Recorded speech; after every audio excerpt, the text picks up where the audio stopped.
A city like no other, San Francisco has been a beacon of hope, a firm ally, and advocate of inclusion towards LGBTQ equal rights.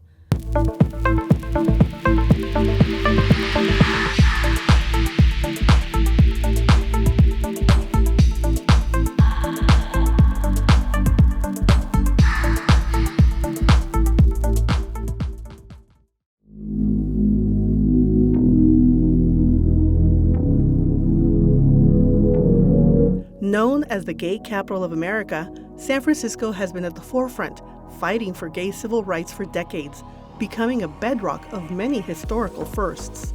The city with the first openly gay bar, the first pride parade in the nation, the first city to legalize gay marriage, the birthplace of the iconic pride flag, and now the first and only city with a trans-led government office in the country, established to help advance policy, programs, and initiatives to support trans and LGBTQ communities in San Francisco and across the country.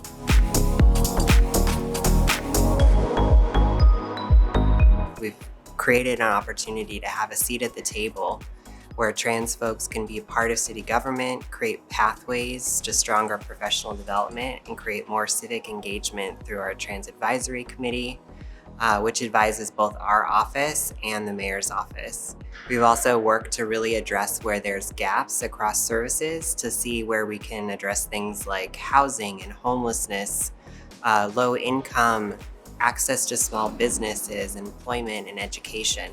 So we really worked across the board, both in terms of program development and meeting those gaps, as well as addressing overall policies.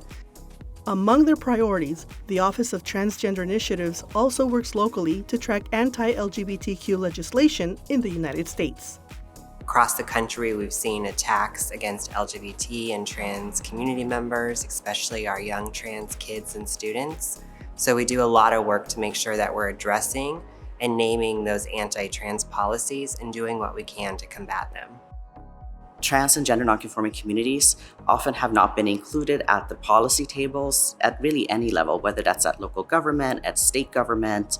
Trans and gender nonconforming people we've always had to fend for ourselves and figure out how to care for our own communities. So an office like this can really show and become a model for the country on how to really help make sure that our entire community is served by the city and that we all get opportunities to participate. Because in the end, sort of our entire community is what makes us stronger. This community was put to the test when COVID-19 gripped San Francisco. The pandemic underscored many of the inequities they experienced on a daily basis. Nonetheless, this health crisis also highlighted the strength in the LGBTQ and trans community.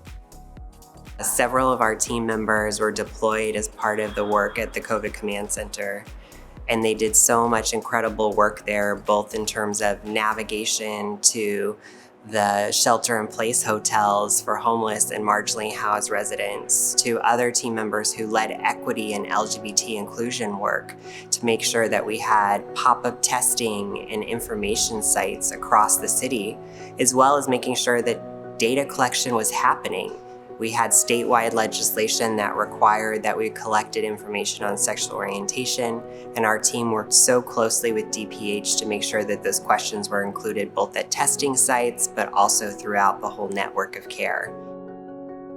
Part of the work that I've had a privilege to be a part of has been to work with OTI and work with community organizations on putting together a coalition that met monthly to make sure that we worked together and coordinated as much resources as we could to LGBT communities in the city.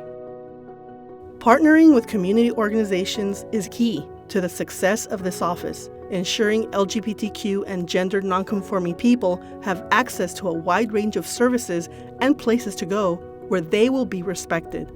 OTI's Trans Advisory Committee is committed to being that voice. The Transgender Advisory Council is a group of amazing community leaders here in San Francisco.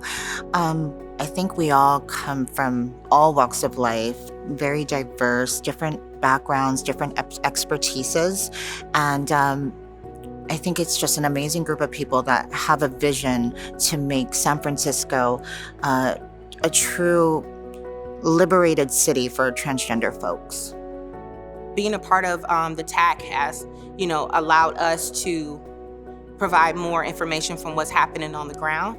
With that as like our vessel, we're able to just, expand on some of the services and get to the city on what our people are experiencing, like the byproduct of the COVID-19 pandemic. And prior to the pandemic, there's always been an issue around language barriers and education access and workforce development and things of the sort. So now, of course, the city has been more invested into making sure that our community is thriving and that we are mobilizing.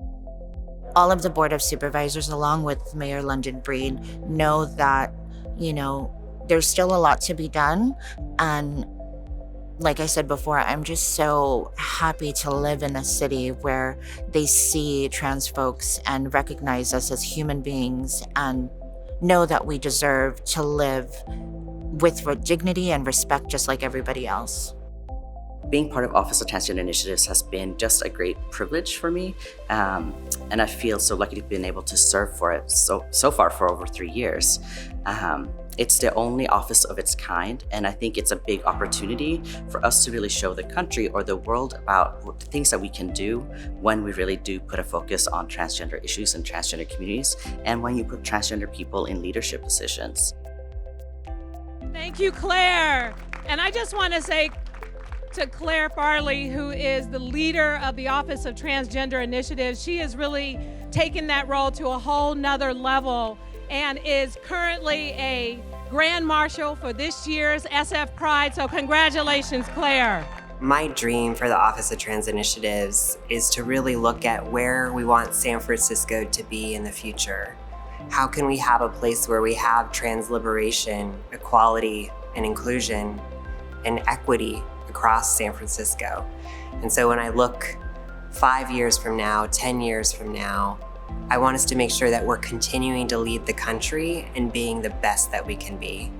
Not only are we working to make sure that we have jobs and equal opportunity and pathways to education, employment, and advancement, but we're making sure we're taking care of our most impacted communities, our trans communities of color, trans women of color, and Black trans women.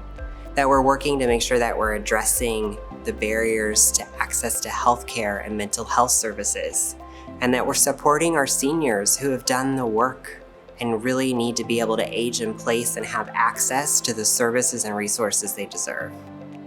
So there's so much more work to do, but we're really proud of the work that we've done so far.